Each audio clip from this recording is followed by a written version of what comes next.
तो दोस्तों एक बार फिर से स्वागत है आपका आरंभ स्टडी पॉइंट में। आज हम पढ़ने वाले हैं क्लास 9 का यह आपका अंतिम चैप्टर है 5वां। और हमने पहले पाठ में इसके बारे में पढ़ा है, भारत के चरवाहे के बारे में।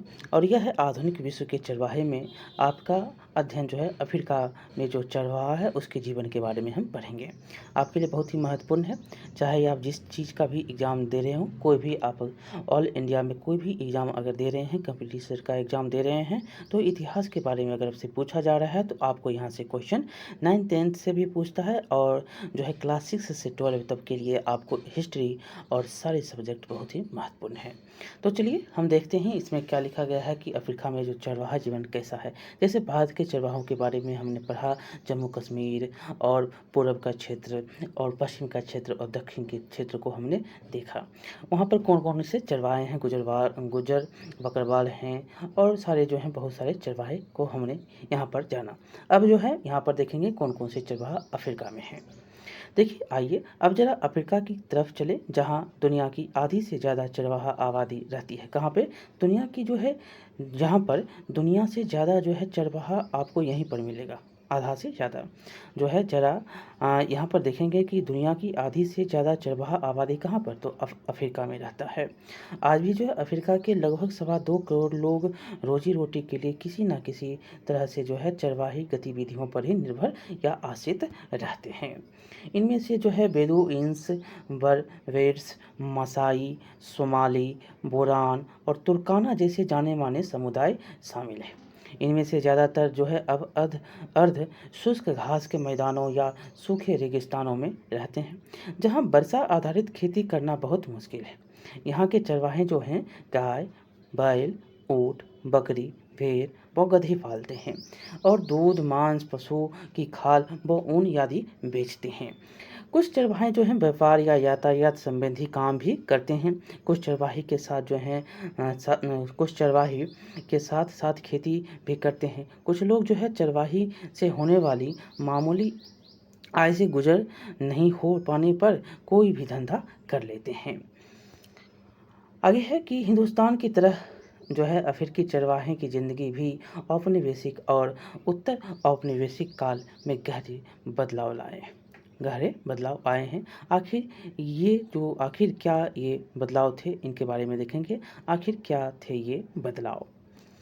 लिखा गया है कि एक तस्वीर में देख सकते हैं कैसा ये तस्वीर है। तो ये मसाई लैंड, जिसके पीछे जो है किलिमंजारो पहाड़ दिखाई दे रहा है। ये आपको जो पहाड़ दिख रहा है ये किलिमंजारो का पहाड़ है। और बदलती परिस्थितियों के कारण जो है मसाई मक्का, चावल, आलू, गोभी जैसे उन जो है पदार्थों पर निर्भर होते जा रहे थे जो उनके इलाकों में पैदा नहीं होते।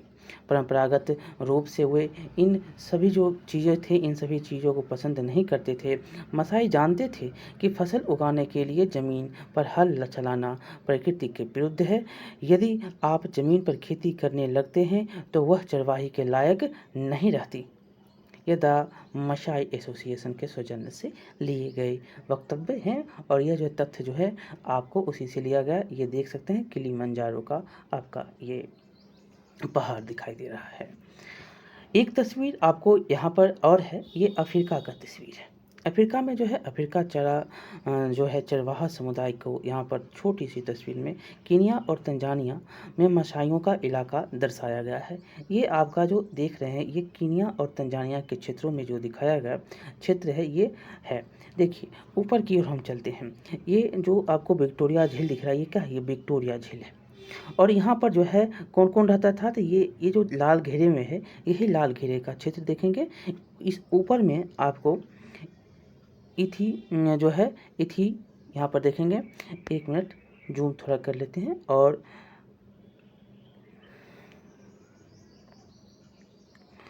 ये देखिए ये जो क्षेत्र है ये जो क्षेत्र है ये इथियोपिया है। हाँ, यहाँ पर जो दिख रहा है ये क्षेत्र ये सूडान का है। यहाँ ऊपर में और जो क्षेत्र दिख रहा है ये तुर्काना क्षेत्र है, और उगांडा है, और जायरे है, बोरान है, और सोमाली। ये जो आपको क्षेत्र दिख रहा है क्या है? सोमाली का है। यहाँ पर आपको कीनिया दिखेगा।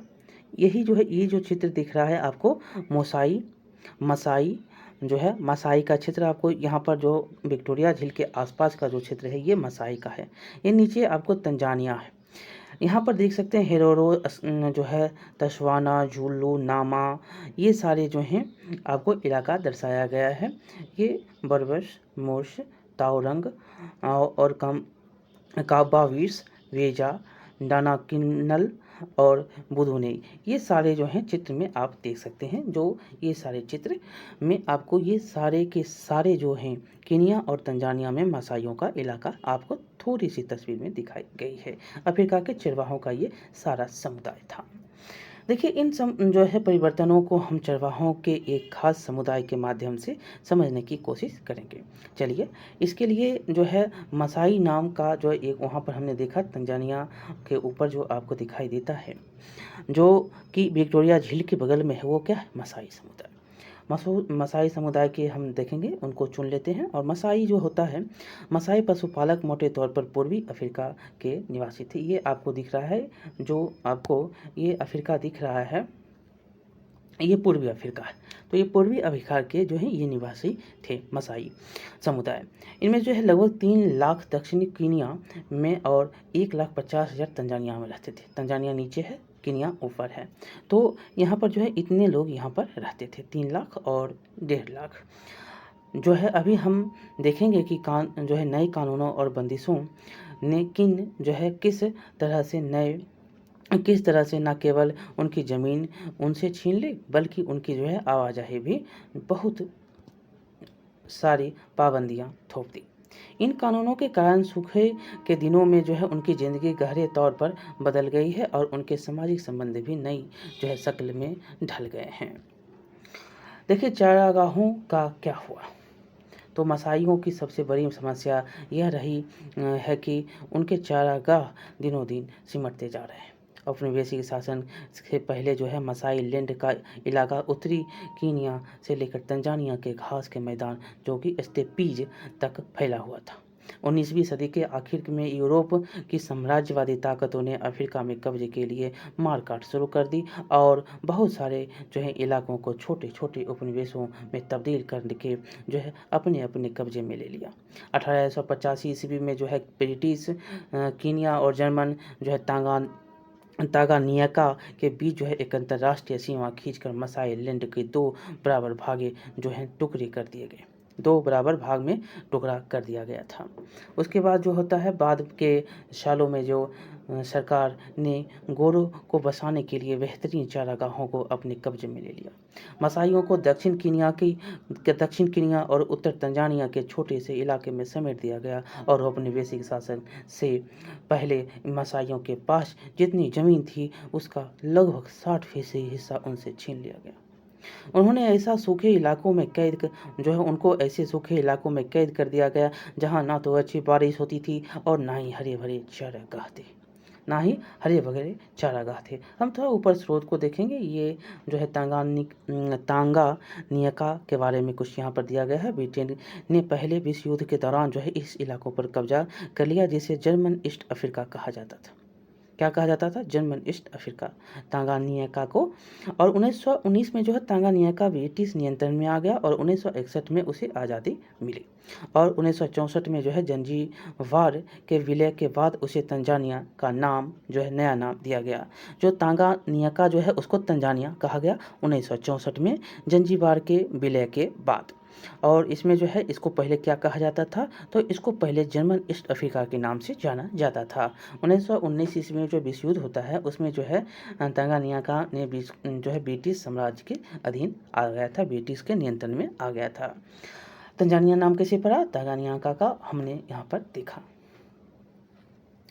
अब है आगे की 19वीं सदी के अंतिम सालों में ब्रिटिश औपनिवेशिक सरकार पूर्वी अफ्रीका में भी स्थानीय किसानों को अपनी खेती के क्षेत्रफल को ज़्यादा से ज़्यादा फैलाने के लिए प्रोत्साहित करने लगी। जैसे जैसे खेती का प्रसार हुआ वैसे वैसे चारागाह खेतों में तब्दील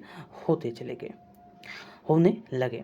और अंग्रेजों के आने से पहले मसाई आर्थिक राजनीतिक दोनों स्तर पर अपने किसान जो है पड़ोसियों पर भारी पड़ते थे। औपनिवेशिक शासन के अंत तक आते आते जो है यह समीकरण बिल्कुल उलट चुका था। बहुत सारे चारागाहों को शिकार जो है गाह बना दिया गया।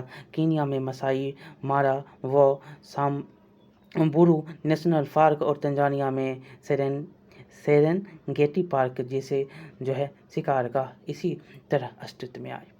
इन आरक्षित जंगलों में चारागाहों का आना मना था। इन इलाकों में ना तो शिकार कर सकते थे और ना ही जानवरों को चरा सकते थे। ऐसे बहुत सारे आरक्षित जंगलों में अब तक मसाई अपने ढोर डंगर चराया करते थे।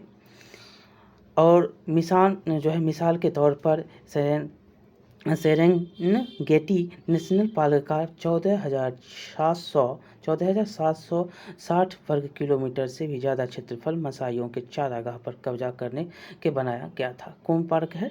तो सेरेंगेटी नेशनल पार्क। एक तस्वीर आपको यहाँ पर दिखाया गया है जो सूखा जगह। देख सकते हैं कि घास के बिना पशु जैसे कि मवेशी, बकरियाँ आदि और भेड़ बकरी जो भी होते थे वो कुपोषण का शिकार हो जाते हैं। क्या होते हैं? कुपोषण का शिकार हो जाते हैं। और जो है जिसका मतलब है कि चारागाहों के परिवारों और बच्चों के लिए भोजन कम पड़ने लगा और सूखे और भोजन की जो है सर्वाधिक कमी से ग्रस्त इलाका जो है अम्बोसेली नेशनल पार्क के आसपास पड़ता है, जिसका पर्यटन से होने वाली आय पिछले साल लगभग 24 करोड़ कीनियन शिलोंग मतलब 35 लाख अमेरिकी डॉलर थी। किलिमंजारो जो है जल परियोजना भी इसी इलाके से होकर जाती है। किलिमंजारो जल परियोजना इसी इलाके से होकर जाती है। और जो है यहाँ पर लेकिन यहाँ रहने वाले समुदाय ना तो पीने के लिए और ना ही सिंचाई के लिए इस परियोजना के पानी का इस्तेमाल कर सकते हैं। ये सौजन्य है द मसाई एसोसिएशन से। यहाँ पर एक तस्वीर और दिखाई गई है। देख सकते हैं कि मसाई नाम माँ शब्द से निकला। किससे? माँ शब्द से। माँ जो होता है साईं का मतलब होता है माँ, और माँ और साईं का मतलब होता है मेरे लोग। माँ और साईं का मतलब क्या होता है? मेरे लोग। माँ का जो है किससे निकला है मसाई? तो माँ शब्द से निकला है। और माँ और साई का मतलब होता है माँ साई जो है उसका मतलब होता है मेरे लोग। परंपरागत रूप से जो है मसाई घुमंतु और चरवाहा समुदाय के लोग होते थे जो अपने आजीविका के लिए दूध और मांस पर आश्रित रहते हैं। ऊंचे तापमान और कम वर्षा के कारण जो है यहाँ शुष्क, धूल भरे और बेहद गर्म हालात रहते हैं। इन अर्ध शुष्क विषुवतीय इलाके में जो है सूखे के हालात सामान्य हैं। ऐसे समय में बहुत सारे जानवर मर जाते हैं। ये भी द मसाई एसोसिएशन के सौजन्य से लिया गया तस्वीर और कहा गया है। देखिए स्रोत एक जो है कि अफ्रीका की अन्य जगहों पर भी जो है चारागाहों को इसी तरह की मुश्किलों का सामना करना पड़ा। दक्षिण पश्चिमी इलाके की स्थित नामीबिया के जो है काओकोलैंड चरवाहे परंपरागत रूप से काओकोलैंड और पास ही में जो है स्थित ओबामंबोलैंड के बीच आते जाते थे। ये लोग जो है आसपास के बाजारों में जानवरों की खाल, गोश्त और अन्य वस्तुएं बेचा करते थे। नई भौगोलिक जो है सीमाओं ने दूर दूर के इलाकों में उनके आने जाने की पाबंदी लगा दी, जिससे उनका जो है पहले की तरह दोनों इलाकों में आना जाना पूरी तरह से बंद हो गया। नामीबिया स्थित जो है काओकोलैंड के घुमंतु पशुपालक की शिकायत थी। क्या थी? तो हम बड़ी मुश्किल में हैं, हम बस रोते रहते हैं, हमें कैद में डाल दिया गया है, हमें तो पता भी नहीं कि हमें बंद क्यों किया गया है, हम जेल में हैं, हमारे पास रहने की कोई जगह नहीं है, हम दक्षिण से गोश्त नहीं ला सकते, खालों को बाहर नहीं बेच सकते और ओबामबोलैंड अब हमारे लिए बंद हो चुका है। हम जो है लंबे समय तक ओबामबोलैंड में रह रहे हैं, ओबामबोलैंड में ये रह रहा है और हम अपने जानवरों को, अपनी भेड़ों और बकरियों को वहाँ ले जाना चाहते हैं, पर सीमाएं बंद हैं। ये सीमाएं हमें मारे दे रही हैं, जो है मर रहे हैं और जीना इसका मुश्किल है। ये नामीबिया स्थित जो है काओकोलैंड के चरवाहे का बयान जो है नामीबिया 1949। यहाँ पर एक स्रोत और है जो औपनिवेशिक अफ्रीका के बहुत सारे स्थानों पर पुलिस को चरवाहे के आने जाने के लिए जो है नज़र रखने के लिए उन्हें गोरों के इलाकों में दाखिल होने से रोकने और बंदोबस्त इनके लिए किया गया था। नामीबिया में जो है काओ कोलैंड के चरवाहों के आने जाने पर जो है पाबंदियां लगाने के लिए दक्षिण पश्चिमी अफ्रीका से एक मजिस्ट्रेट ने पुलिस को ऐसा ही निर्देश दिया था। जब तक कोई बहुत खास हालात पैदा न हो जाए तब तक इन मूल निवासियों को इलाके में दाखिल होने के लिए जारी न किए जाए। इस आदेश का मकसद इलाकों में दाखिल होने वाले निवासियों की संख्या पर अंकुश लगाना और उन्हें काबू में रखना है। इसीलिए उन्हें सामान्य यात्री जो है पास किसी भी हालत में जारी ना किए जाएं। ये जो है लिए गए आपका काओ कोलैंड परमिट्स टू एंटर मजिस्ट्रेट द्वारा जो है ओटुजो और कमांजाव के पुलिस स्टेशन कमांडरों को द्वारा लिखा गया ये पत्र 24 नवंबर 1937 का है। आगे देखेंगे क्या हुआ। तो आगे अच्छे चरागाहों और जल संसाधनों के हाथ से निकल जाने की वजह से उस छोटे से इलाके पर जो है बहुत बड़ा जो है बहुत दबाव और ज़्यादा बढ़ गया और जिसमें मसाइयों को धकेल दिया गया। एक छोटे से इलाके में जो है लगातार चराई या नतीजा यह हुआ कि चारागाहों का स्तर गिरने लगा, चारे की हमेशा कमी रहने जो है लगी और मवेशियों का पेट भरना एक अस्थायी समस्या बन गया। देखिए अब आगे है सरहदें बंद हो गई। सरहदें, अगला पॉइंट, सरहदें बंद हो गई। 19वीं सदी में जो है चरवाहे चारागाहों की खोज में बहुत दूर दूर तक जाते थे। एक जगह जो है जब एक जगह के चारागाह सूख जाते थे तो वह अपने रेवर लेकर किसी और जगह चले जाते थे। लेकिन 19वीं सदी के आखिर दशकों में से जो है औपनिवेशिक सरकार उनकी आवाजाही पर जो है जगह तरह तरह की पाबंदियां लगाने लगी। मसाइयों की एक अन्य चरवाहों को भी जो है विशेष आरक्षित इलाकों की सीमाओं में कैद कर दिया गया। अब ये समुदाय इन आरक्षित इलाकों की सीमाओं के आर पार जा नहीं सकते। वे विशेष परमिट लिए बिना जो है अपने जानवरों को लेकर बाहर नहीं जा सकते थे। लेकिन परमिट हासिल करना भी कोई आसान काम नहीं था। इसके लिए जो है उन्हें तरह तरह के बाधाओं का सामना करना पड़ता था और उन्हें तंग किया जाता था। अगर कोई नियमों का पालन नहीं करता था तो उन्हें कड़ी सजा दी जाती थी।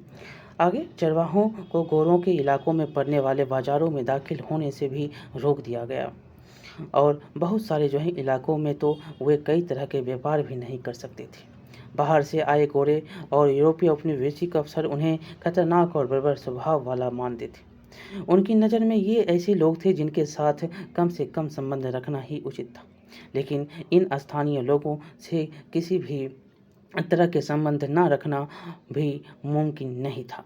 आखिर खानों से माल निकालना, सड़कें बनाने और शहर बसाने के लिए गोरों को इन कालों के श्रम का ही तो भरोसा था। नई सरहदों ने चरवाहों की जिंदगी रातों रात बदल डाली। नई पाबंदियां और जो है बाधाओं की आड़ में उन्हें प्रताड़ित किया जाने लगा और वे छोटे से इलाकों में खुद को कैद सा महसूस करने लगे। इससे उनकी जो है चरवाही और व्यापारिक दोनों तरह की गतिविधियां जो है पर बहुत बुरा असर पड़ा। अब तक चरवाहे ना किसी मवेशी चलाते थे न और जो है बल्कि चरवाहे मवेशी चलाते थे बल्कि तरह तरह के व्यवसाय किया करते थे। औपनिवेशिक शासन के अंतर्गत जो है थोप दी गई बंदिशों से उनका व्यापार बंद तो नहीं हुआ, लेकिन अब उस पर तरह तरह के अंकुश जरूर लग गए। आगे देखेंगे, आगे अगला पॉइंट है जब चारागाह सूख जाते हैं। सूखा दुनिया भर के चरवाहों की ज़िंदगी पर असर डालता है। जिस साल बारिश नहीं होती और चारागाह सूख जाते हैं, मानो कि अगर उस साल मवेशियों को जो है किसी हरे बड़े इलाके में ना ले जाया जाए तो उसके सामने भुखमरी का संकट पैदा हो जाता है। इसलिए परंपरागत तौर पर जो है चरवाहे घुमंतु स्वभाव के लोग होते हैं और वे यहाँ से वहाँ जाते ही रहते हैं। इसी घुमंतुपने की वजह से जो है वे बुरे वक्त का सामना कर पाते हैं और संकट से बच निकलते हैं। लेकिन लेकिन औपनिवेशिक शासन की स्थापना के बाद मसाइयों की एक निश्चित इलाकों में कैद कर दिया गया था। उनके लिए एक इलाका आरक्षित कर दिया गया था। चारागाहों की खोज में यहाँ वहाँ भटकने पर रोक लगा दी गई थी और उन्हें बेहतरीन चारागाहों से महरूम कर दिया गया और एक ऐसी अर्धशुष्क पट्टी में रहने पर जो है मजबूर कर दिया गया जहाँ सूखे की आशंका हमेशा बनी रहती थी, क्योंकि ये लोग जो है संकट के समय भी अपने जानवरों को जो है जगह नहीं लेकर ऐसी जगह नहीं जा सकते थे जहां उन्हें अच्छे चारागाह मिल सकते थे। इसलिए सूखे के सालों में मसाइयों के बहुत सारे मवेशी भूख और बीमारियों के कारण क्या होते थे, वजह से मर जाते थे। 1930 की एक जांच से पता चलता है कि कीनिया में मसाइयों के पास 7,20,000 मवेशी और जो है 8,20,000 भेड़, 1,71,000 गधे 1933 से 34 के में जो है पर केवल 2 साल के भूखे के बाद इनमें से आधे से ज़्यादा जानवर मर चुके थे।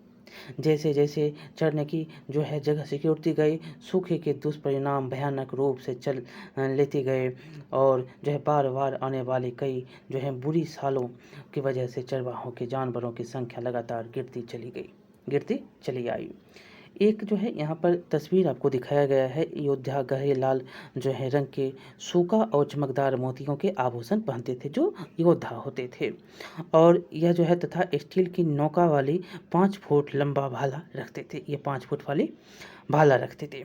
बारीकी से जो है ये सामने सवारे गए उनके बाल गेरू से रंगे होते थे और उगते सूरज को सम्मान देने के लिए वे पूर्व की मुंह करके खड़े होते हैं। योद्धा अपने समुदाय की रक्षा करते हैं और जो है लड़के पशुओं को चराते हैं। सूखे के मौसम में योद्धा के लड़के दोनों ही पशु चराते हैं। सूखे के मौसम में योद्धा और लड़के दोनों पशु चराते हैं। यहाँ पर एक बात और है, सब पर एक जैसा असर नहीं पड़ा। क्या है तो औपनिवेशिक काल में जो है अफ्रीका के बाकी स्थानों की तरह जो है मसाई लैंड में भी आए बदलावों से सारे चरवाहों पर जो है एक जैसा असर नहीं पड़ा। उपनिवेश बनने से पहले मसाई समाज 2 सामाजिक श्रेणियों में बटा हुआ था। एक था वरिष्ठ जन जिसको एल्डर्स बोलते थे और एक था योद्धा जिसको वॉरियर्स बोलते थे। वरिष्ठ जन शासन चलाते थे। समुदाय से जुड़े मामलों पर विचार विमर्श करने और अहम फैसले लेने के लिए वे समय समय पर सभा करते थे। योद्धाओं में ज़्यादातर नौजवान होते थे जिन्हें मुख्य रूप से लड़ाई लड़ने और कबीलों की हिफाजत करने के लिए तैयार किया जाता था। वे समुदाय की रक्षा करते थे और दूसरे कबीलों की मवेशियों की छीन कर लाते थे। जहां जानवर की संपत्ति को वहां हमला करके जो है दूसरों के जानवर छीन लेना एक महत्वपूर्ण काम होता था। अलग अलग चरवाहा समुदाय की ताकत इन्हीं हमलों से तय होती थी। जो युवाओं को योद्धा वर्ग का हिस्सा तभी माना जाता था जब वे दूसरे समूहों को मवेशी छीनकर और युद्ध में बहादुरी का प्रदर्शन करके अपनी मर्दानगी जो है साबित कर देते थे। फिर जो है वे वरिष्ठ जनों के नीचे रहकर ही काम करते थे। एक तस्वीर और यहाँ पर है, देख सकते हैं कि आज भी योद्धा बनने के लिए युवाओं को जो है व्यापक अनुष्ठानों से गुजरना पड़ता है।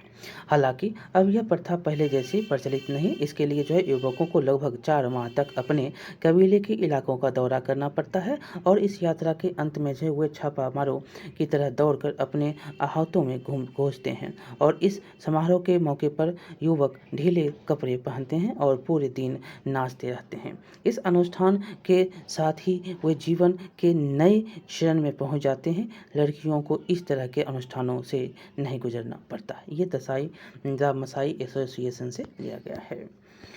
अगला पॉइंट है कि मसाइयों के जो है मामलों को देखरेख करने के लिए अंग्रेज सरकार ने कई ऐसे फैसले लिए जिससे कि आने वाले सालों में बहुत गहरे असर पड़े। उन्होंने कई मसाई उप समूहों के मुखिया तय कर दिए और अपने अपने कबीले के सारे मामलों की जिम्मेदारी उन्हें सौंप दी गई। इसके बाद जो है उन्होंने हमलों और लड़ाइयों पर पाबंदी लगा दी। इस तरह के वरिष्ठ जनों और योद्धाओं दोनों की परंपरागत सत्ता बहुत कमजोर हो गई। जैसे जैसे समय बीता औपनिवेशिक सरकार द्वारा नियुक्त किए गए मुखिया जो है माल इकट्ठा करने लगे। उनके पास नियमित आमदनी थी जिससे वे जानवर, साजो सामान और जमीन खरीद सकते थे। वे अपने गरीब पड़ोसियों को लगान चुकाने के लिए कर्ज पर पैसा देते थे। उनमें से ज़्यादा जो है बाद में शहरों में जाकर बस गए और व्यापार करने लगे। उनके बीवी बच्चे गाँव में ही रहकर जानवरों की देखभाल करते थे। उन्हें चरवाही और गैर चरवाही दोनों तरह की आमदनी होती थी। अगर उनके जानवर जो होते थे, अगर उनके जानवर किसी वजह से घट जाए तो वे और जानवर खरीद सकते थे। अगला पॉइंट है कि जो चरवाहे सिर्फ अपने जानवरों के सहारे ज़िंदगी बसर करते थे, उनकी हालत अलग थी। उनके पास जो है बुरे वक्त के सामना करने के लिए अक्सर साधन नहीं होते थे। युद्ध और अकाल के दौरान जो है उनका सब कुछ खत्म हो जाता था। तब उन्हें काम की तलाश में आसपास के शहरों की शरण लेनी पड़ती थी। कोई कच्चा कोयला जलाने का काम करने लगता था तो कोई जो है कुछ और करता था। जिनकी तकदीर अच्छा होती थी उन्हें सड़क या भवन निर्माण कार्य में जो है काम मिल जाता था। इस तरह जो है मसाई समाज में दो स्तरों का बदलाव आया। पहला जो है वरिष्ठ जनों और योद्धाओं के बीच जो है उम्र पर आधारित परंपरागत फर्क पूरी तरह खत्म भले ना हुआ पर बुरी तरह जो है अस्त व्यस्त जरूर हो गया। दूसरा था अमीर और गरीब चरवाहों के बीच का जो है नया भेदभाव पैदा हुआ। निष्कर्ष देखेंगे हम जो है इसमें देखेंगे निष्कर्ष क्या निकलता है। तो इस तरह हम देखते हैं कि आधुनिक विश्व में आए बदलावों से दुनिया के अलग अलग चरवाहा समुदाय पर अलग अलग तरह के असर पड़े हैं। नए कानूनों और सीमाओं ने उनकी आवाजाही का ढर्रा बदल दिया। जैसे जैसे चारागाह खत्म होते गए जानवरों को चराना और मुश्किल काम होता चला गया और चारागाह बचे थे वे अत्यधिक इस्तेमाल की वजह से बेकार हो गए।